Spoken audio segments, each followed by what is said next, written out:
প্রস্তুত আছেন তো নাকি? প্রস্তুত আছেন তো নাকি? আর একটা কথা, আমি যখন আসছিলাম আমার কাছে একটা ফোন গেল, আমাদের এখান থেকে নাকি কেউ পুলিশকে দেখে তেড়ে যাচ্ছিল। এটা কখনোই কাম্য নয়।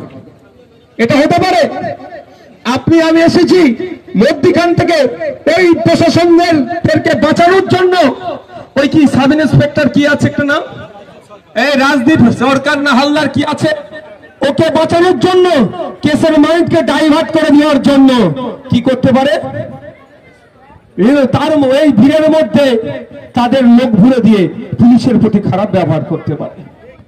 এটা কোনোভাবেই কাম্য নয়। এই কাজ যারা উৎসাহিত করছে তাদেরকে চিহ্নিত করতে হবে।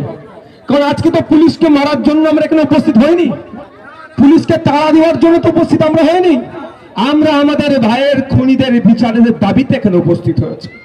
সুতরাং এখানে যারা আমাদের মধ্যে থেকে এই ধরনের অন্যায় কাজ করার চেষ্টা করছে তাদেরকে কি করতে হবে, চিহ্নিত করতে হবে। কারণ আপনারা ভালো করে জানেন, যেদিন আবু সিদ্দিককে খুন করেছিল তারপরের দিনেই আবু সিদ্দিকের গ্রামের মানুষজন, এলাকার শুভবুদ্ধি সম্পন্ন মানুষজন, হিন্দু মুসলিম নির্বিশেষে, মা বাপ নির্বিশেষে ভোলা থানার সামনে শান্তিপূর্ণ প্রতিবাদ করছিল।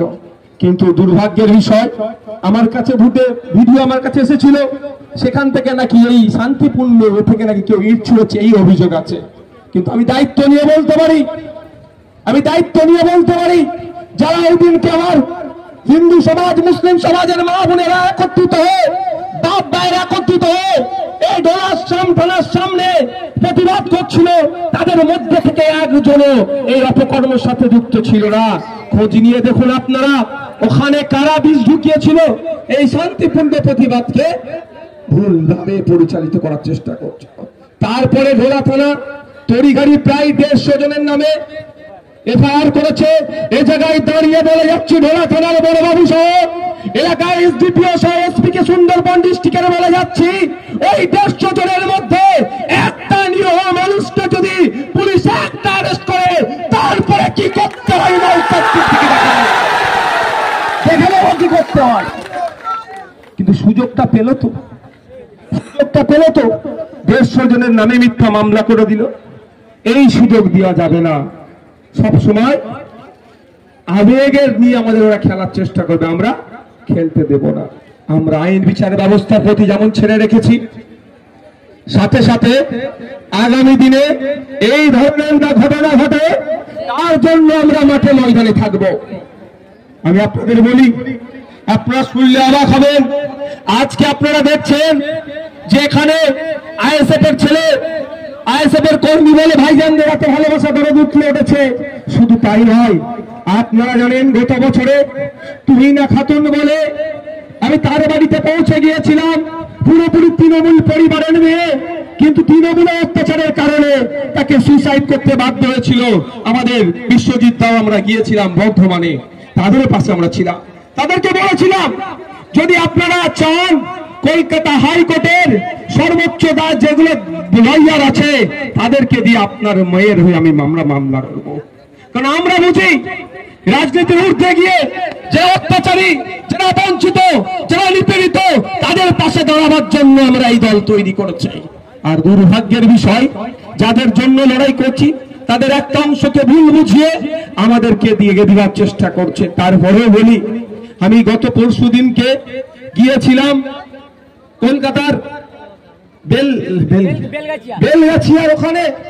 আপনারা জানেন কলকাতায় 2000 থানার অন্তর্গত একটা হোস্টেলে একটা ছেলেকে মোবাইল চোর সন্দেহে পিটিয়ে মেরে দিয়েছে। ইরশাদ আলম নাম। আমি তার বাড়িতে গিয়েছিলাম। আমি বাড়িতে গিয়ে সত্যি বলছি, আমি অবাক হয়ে গিয়েছিলাম। একটা বাড়ি 100 স্কয়ার ফুটের মধ্যে হবে, হয়তো তারও মনে কম হবে। সেখানে 4 জন থাকে, ওর ফুফু 1 জন থাকে, ইরশাদ আলমের স্ত্রী, একটা ক্লাস 5-এ পড়ে, তার মেয়ে ক্লাস 1-এ পড়ে, একটা ছেলে। এই পরিবার নিয়ে থাকতো, তাকে পিটিয়ে মেরে দিল। ভাবতে পেরেছেন? আজকে আমাদের রাজ্যে যাদের হাতে আইন শৃঙ্খলা দেখার দায়িত্ব, তারা যদি সঠিকভাবে ভূমিকা পালন করে, তাহলে ইরশাদ আলমের যারা খুনি তারা সর্বোচ্চ শাস্তি পাবে। মানুষের ভিড়, আপনি কি বার্তা দেবেন এদেরকে? দেখুন, প্রথম কথা বার্তা কি দিয়েছি, আমরা বিচারের ব্যবস্থার প্রতি ভরসা রাখি। কোর্ট ম্যাটার, কোর্টে আগামী 22 তারিখ ডেট আছে, সেটা আমরা দেখছি কোন জায়গায় যাচ্ছে। দ্বিতীয় হচ্ছে, যেমন আইন বিচার ব্যবস্থা চলবে, মাঠে ময়দানে আমাদের লড়াই চলবে। আগামী দিনে এই ধরনের ঘটনা না ঘটে, এই ধরনের আবু সিদ্দিক হালদার, এই ধরনের শিকারী মুরাদের মতো কোনো পরিবার না আর ক্ষতিগ্রস্ত হয়, তার জন্য আমরা মাঝে প্রতিবাদ সভা করছি। প্রশাসনের দুর্ভাগ্যের বিষয়, যাদের নামে এফআইআর অলরেডি হয়ে আছে, যাদের সাজা প্রায় এগুলোতে 10 বছর করে তারা খাটবে আশা করছি, যারা অন্যায় করেছে তাদেরকে এখনো পর্যন্ত অ্যারেস্ট করা কেন হয়নি।